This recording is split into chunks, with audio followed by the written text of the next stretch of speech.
Um, this video has pretty much summed up what I'm going to talk about, but let me ask you a question. Could you imagine a world with only one gender?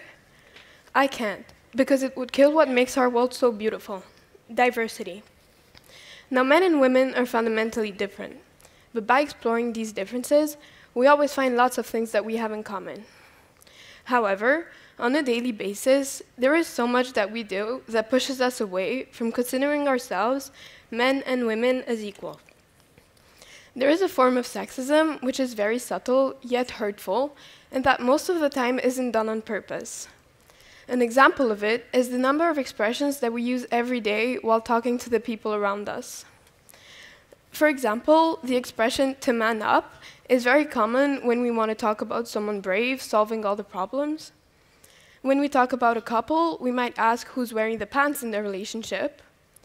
We might forgive immature actions from a boy by saying boys will be boys, when no one would say the same when a girl behaves rudely, and I don't think that's fair. Another expression that is very common, especially among young people, is "like a girl." But what does, let's say, running like a girl mean to you? Well, for most people, it means to run slowly and trip. Let me tell you, that's not how girls run. These are called microaggressions, because we don't even realize they're sexist, like when we're told to smile because we don't look good with a sad face, or that we play football like a boy if we score a goal in PE. Now, you might be thinking that it's easy to get over it, because after all, they're just words. But at the end of the day, when you've heard these expressions around 10 times, you really feel like you would succeed in life way more if you were male.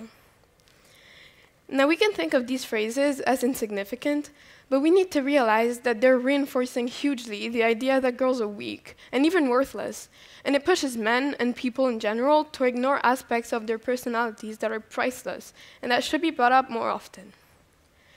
Can you imagine someone coming up to you and telling you that you're an object destined to please a person considered more important than you?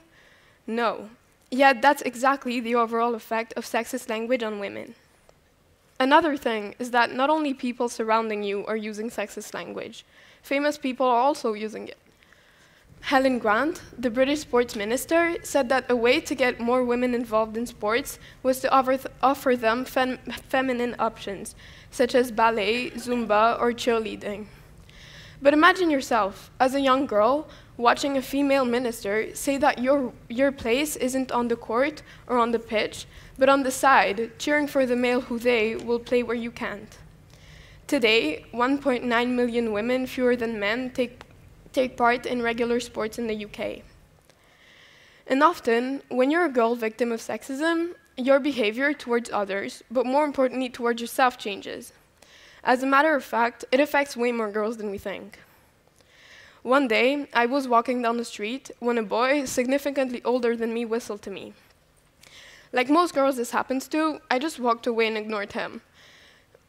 But I wasn't traumatized or anything, and that's what's unacceptable. It becomes normal for lots of people, even for the victims themselves.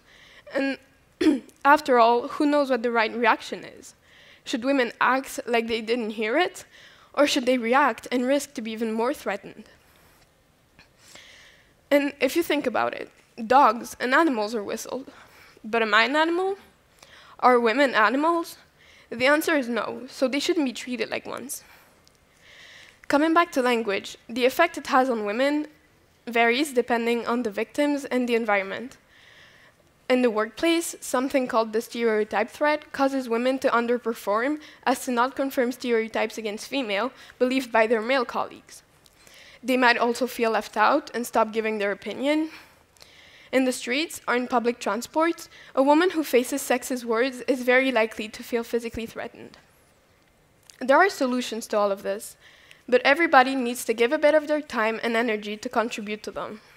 Protesting is a short-term solution that's been very present over the last months, portraying women powerful and realistic rather than sexualizing them, encouraging young girls to take part in sports such as rugby or boxing, where there are too few women at this point, and teaching girls that it's okay to say no, and how self-blaming is not the solution. We've already done lots of things in order to reduce sexism, but there's still so much left to do. In the US, female Uber drivers earn $1.3 per hour less than men. An estimated 15 million girls under 18 are married worldwide.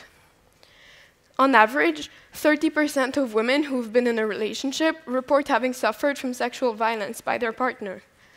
And all around the world, women aged from 15 to 44 are more at risk from rape than from car accidents, cancer, and war. Sexism affects all of us, and even though I've only talked about women because they're the large majority of the sexism cases, it also affects men and boys. Let's take the example of boy dancers who are criticized every day. And because it affects all of us, we need to do something about it. If we want our future to be more equal and tolerant towards the other gender, we need to take action and respect each other. So don't be afraid of correcting someone who just said, "You need to grow balls," because they might not say it next time. Let's act, because when we're silent about sexism, we're allowing it to continue. Thank you.